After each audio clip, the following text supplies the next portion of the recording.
Faire.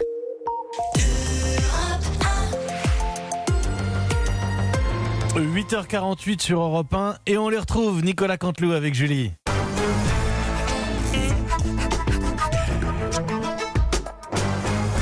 C'est presque du direct, c'est la revue de presse de Nicolas Canteloup en best-of. Emmanuel Macron était à Pau, lundi et mardi. Le président a donné un joli coup de projecteur à la ville de François-Bayrou en organisant le G5 Sahel avec 5 pays d'Afrique dans la ville de Pau. Bonjour Monsieur Bayrou.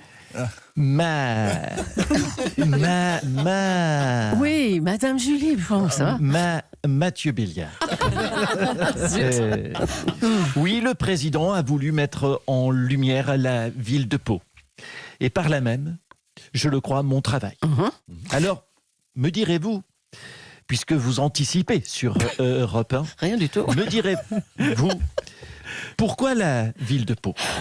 Eh bien, parce que cela fait bien longtemps que les Africains n'ont pas de peau en Afrique.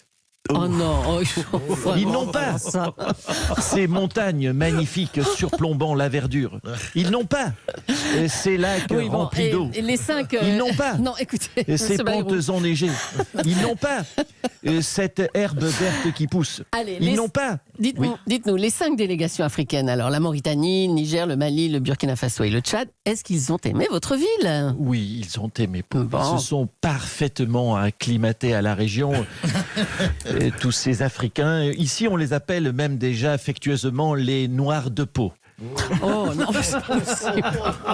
Oui, Monsieur Béliard apprécie ce genre d'humour. Oui, je vois que Monsieur Béliard goûte ce genre d'humour. Vous savez, on a beaucoup d'humour dans le Béarn. Ça s'entend, effectivement. Merci Monsieur Bayrou. Les Noirs de Pau. Je la note parce que je peux la ressortir. Ah oui, quand et puis vous le voudrez. pas de peau, c'est pas mal aussi. Pas de Pau, oui, c'est- Allez, on va faire un nouveau point sur la situation dans les transports. Les syndicats ont appelé à renforcer le blocage. La situation se tend. Niveau syndical, hier, un centre commercial a même été investi à Nantes. Alors, on va partir pour la gare du Nord à Paris, retrouver Nelson Montfort. Bonjour Nelson. Bonjour ma chère Julie, mon cher Mathieu, bonjour à tous chers auditeurs. Écoutez, ici à la gare du Nord, le championnat de France de bordel se poursuit. Nous redoutions une lassitude du public, mais au contraire, les fans sont toujours au rendez-vous. Regardez plutôt, enfin si vous avez l'image, ils sont toujours aussi nombreux sur les quais. Je dirais même que la plupart d'entre eux n'ont pas bougé d'un seul centimètre depuis le début de la compétition. Ils admirent, il faut bien dire le mot, ils admirent le foutoir ambiant. Alain Juppé, mon cher Alain, vous êtes notre consultant bordel très fidèle depuis quasiment une semaine. Est-ce que vous vibrez avec eux, mon cher Alain ? Oui, écoutez, mon cher Nelson, beaucoup de pluie ce matin. Merci pour le petit café tout à l'heure. Écoutez, avant tout, je tiens à saluer l'équipe de la CGT de Nantes. Julie en parlait. C'est le retour du beau jeu à la nantaise. Hein, le Nantes des années 90, le bordel de Loire-Atlantique. Les footeurs de merde régionaux ont été d'un bon niveau, je crois, toute la semaine d'ailleurs. Puisqu'à Bordeaux, ma ville de cœur, vous le savez, ça a été un beau désordre aussi. Un joyeux bordel bordelais, j'ai envie de dire. Oh, très joli. Merci Alain pour cette jolie formule, mon cher Alain, toujours très, très lyrique. On va faire un point. Tiens. Sur la situation, vous permettez Mathieu, ma chère Julie, sur la situation avec Lionel Chamoulot qui est gare Saint-Lazare. Lionel, est-ce que vous m'entendez ? Lionel, vous m'entendez, Lionel ? Lionel ? Oui, tout à fait, Nelson. Excusez-moi, je n'avais pas mon oreillette. Écoutez, bonjour, cher Nelson, cher Alain, que j'ai écouté attentivement. Bonjour Julie, bonjour Mathieu. Ici, gare Saint-Lazare, la compétition se poursuit alors que nous assistons à une faute de train.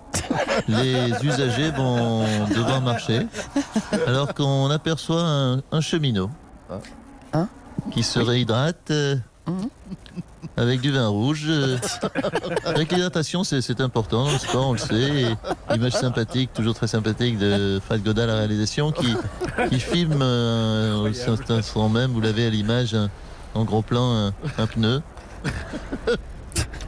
Un pneu donc en flamme. Alors que j'aperçois... Les cheminots font brûler des pneus, mais pas dans la gare quand même. Non, Lionel. c'est Jean-Paul Lamy, Jean-Paul Lotte. Jean-Paul Lotte est là, mon ami Jean-Paul Lotte qui est sur les quais pour commenter, je suppose, la situation. Écoutez, je le découvre, je n'étais pas prévenu, mais c'est une belle surprise quand tous les amateurs de tennis aiment Jean-Paul. Jean-Paul, pourquoi il ne... Jean-Paul, ah non. Ah pardon, excusez-moi, c'est Nicole Belloubet. Vous êtes malade. C'était Jean-Paul Lotte avec une perruque, c'est un peu la même. La Miss, allez voir sur internet, compare les photos, vous verrez, c'est la même. La Miss de la Justice, donc qui vient parler avec les grévistes, pardon pour Jean-Paul. Je me demandais aussi pourquoi Jean-Paul avait les cheveux longs. Et tiens, à l'instant, un fidèle, Jean-Paul Belmondo, le grand bébel, est là. C'est un fidèle, Jean-Paul Belmondo. Il a toujours aimé les trains. Je me souviens qu'à une époque, il sautait sur le toit des trains pour arriver à les prendre.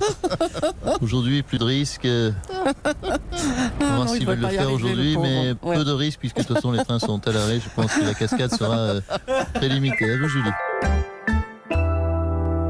Ça n'est pas une bonne saison pour les commerçants, la faute à la grève. Seule la grande distribution tire son épingle du jeu en vendant de grandes marques de produits manufacturés.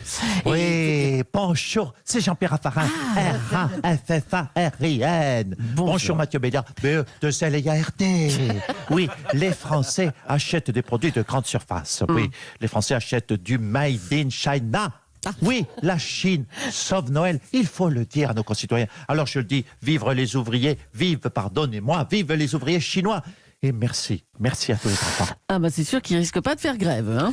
Non, parce que vous savez, le Chinois est fier et travailleur. Oui. Et puis leur système de retraite n'est pas si mal. Regardez-le, comparons un peu avant de se plaindre. Il faut cotiser en Chine 83 annuités. L'âge pivot en Chine est à 111 ans. Ah, oui. Même 113 ans, il y a un régime particulier à Pékin.